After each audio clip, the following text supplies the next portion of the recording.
You're listening to Inspire Change, a broadcast that strives to educate, motivate, and empower men to challenge traditions of masculinity. To guide us through the intricacies and intersections of emotions, relationships, and male identity is renowned psychologist, author, and speaker Gunter. This is Inspire Change. I want to introduce a tradition here for this podcast and all future podcasts, wherein I'd like to respectfully acknowledge the Gadigal people of the Eora Nation. They are the traditional custodians of the land on which we meet. I pay my respects to the elders, past and present. Knowing the stories of the Aboriginal people will always be written in this landscape. Welcome everybody to another episode of Inspire Change. In this week's episode, I want to focus on a particularly significant and majorly impactful, in a negative way, issue that many people in our society are facing, despite the technology and the number of people who are now living on the planet. And that is the issue about loneliness. Now, it gets touched on from time to time, but I don't think we necessarily spend enough time talking about the difference between being alone, loneliness, and solitude. And this is one of the things that I want to cover in today's episode, is I want to start looking at this issue more in depth, because I want to encourage people to assess where they are at with this. Okay, so what is it that we talk about when we use that word loneliness? Now, fundamentally, loneliness is marked by feelings of isolation despite wanting social connections. It's often perceived as an involuntary separation, rejection, or abandonment by other people. Now, in this instance, I'm using and putting an emphasis on the word perceived. Okay, and you'll come to understand later why I'm using that word in this context. So, whether a person lives in isolation or not, feeling a lack of social connectedness can be painful. It's often described in different ways. Now, the University of California at LA has got a scale called the loneliness scale, and it asks individuals about a range of feelings or deficits of connection, including how often they feel a lack of companionship, how often they feel left out, whether they feel in tune with people around them, whether they feel outgoing and friendly, and whether they feel there are people that they can turn to. Now, again, like most of my podcasts, I want to put an emphasis on us as men, because it is, for us as men, I think, a much bigger problem than it is for most women, although they do experience that as well. Now, given the potential health consequences for those who feel like they have few or no supportive social connections, loneliness poses a major social issue. And I think it's important that we as a community, as a society, actually address this much better than what we are. Now, here's another point. There is a difference between loneliness, being alone, and a sense of solitude. The research very clearly, and my clinical experience really clearly defines that loneliness comes with some negatives for our mental and physical health. Whereas being alone is not the same thing as feeling lonely. In fact, as the title suggests, we can feel lonely in a crowd. But I can be happy alone. So, what about solitude? Well, solitude actually has a number of important mental health benefits, including the fact that we can recharge our battery, we can allow ourselves to focus better on issues that we might be needing to deal with. I find solitude really important in my life because I need to spend time in reflection and to some degree in meditation to maintain my sense of groundedness, my equilibrium. So, one of the other differences between loneliness and solitude is loneliness is pervasive. It's like an emptiness that we often experience internally. Solitude is fundamentally a choice. I can choose to take myself out of the hustle and bustle of the crowd and sit and reflect, and it's useful, it's enjoyable. Loneliness has none of those qualities. So let's, for a moment, focus a little bit on the issue about loneliness, health, and well-being. So the research is very clear about this. It is a problem and actually causes problems, okay? So what do I mean by that? Well, if I'm anxious and depressed, I'm probably more at risk of feeling lonely than if I'm not feeling anxious and depressed, right? So, this is one of the interesting sort of cycles. Whereas loneliness can actually make me feel anxious and or depressed, right? So, there's this interesting relationship between the two. So some of the research outcomes have shown that, loneliness is a definite risk factor for heart disease, type 2 diabetes, arthritis, and there's a whole bunch of other diseases. Now, interestingly enough, in each of those, one of the things that it tells me is that loneliness is actually a stress factor. I've worked with people with chronic illnesses for quite a long time in my career.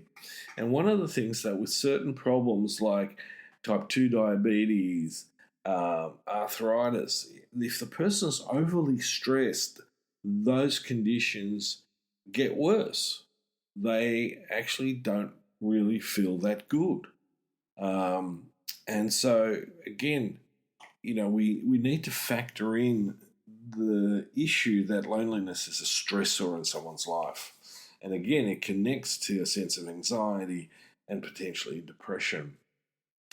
So, when I look at men's health, mental and physical health, one of the factors is that by the time most men are in their 60s, that they've had at least one or two episodes of either anxiety or depression. But also, many men have a pervasive sense of loneliness by the time they get into their 60s. And it fundamentally can become, in my view, a terminal disease. I think that disconnection, that social isolation, that inner isolation, in my view, is one of the significant triggers to suicide, or at least suicidality. Now, in 2017, Harvard conducted a study that followed a group of men for 8 decades.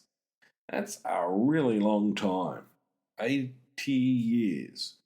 Right, now, fortunately, I'm not that old yet, so let me cut to the chase. These men were asked, who would you call in the middle of the night if you were sick or afraid? Now, what the study revealed was really, really interesting. Those who had close friends or someone that they could turn to were happier and physically healthier. Men are particularly fortunate if they have a childhood buddy who they continue to be connected with to this day. These are the men that have had the opportunity for the most intimate of relationships with other men. Now, we're not going to put the work into a new relationship that will get to a point of real intimacy. That comes with history, it comes with time. So part of that development is the capacity to be open and transparent and to really trust in new relationships that may not be at all present. And So, too often, we as men are essentially primed for loneliness. It's particularly the case that if we have our close relationships that are tied up with work. So, once we change jobs, we move on to another set of relationships. Again, they don't necessarily have the depth of a historically long term relationship. And this, I want people to think about this very clearly. We, these days have a habit of jumping very quickly from one scenario to another. There isn't that continuity. Even within families, there's often a considerable amount of disruption. So, these studies always come up with the same results, that they have a significant impact on our physical health and longevity. And I sometimes make a joke and go, men who are happily married tend to live 7 years longer than men who aren't. Well, it's not so much of a joke, it's actually quite factual. So, loneliness in men is linked to cardiovascular disease and strokes. And men account for about 80% of completed suicides. That is a staggering statistic.